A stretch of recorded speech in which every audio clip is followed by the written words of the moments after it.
আসসালামু আলাইকুম খামারি বন্ধুরা। আজকে আমি আমার গরুর জন্য বিরিয়ানির ব্যবস্থা করলাম। দেখেন আমার গরু কলা গাছ কেমন করে খায়। কলা গাছ দিলে ওদের কাছে মনে হয় যেন ওরা বিরিয়ানি খাইতেছে।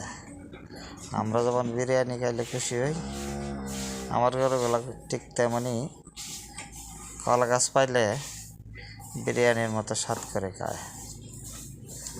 দেখেন দেওয়া মাত্রই পাগলের মতো খাচ্ছে, এত স্বাদ করে খায় যে বলার বাহিরে। ওরা কলা গাছ খাওয়ার জন্য দিওয়ানা।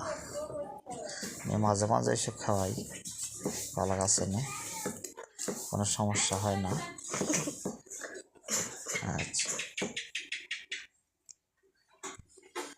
সবাই দোয়া করবেন আমার জন্য, যেন আমার খামারে আল্লাহ পাক বারাকা দান করেন। আজকে এ পর্যন্তই।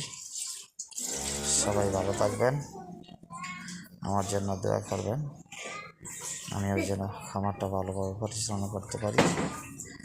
আল্লাহ পাক যেন রহমত দান করেন আমার খামারে। আপনারা সবাই ভালো থাকবেন। আসসালামু আলাইকুম।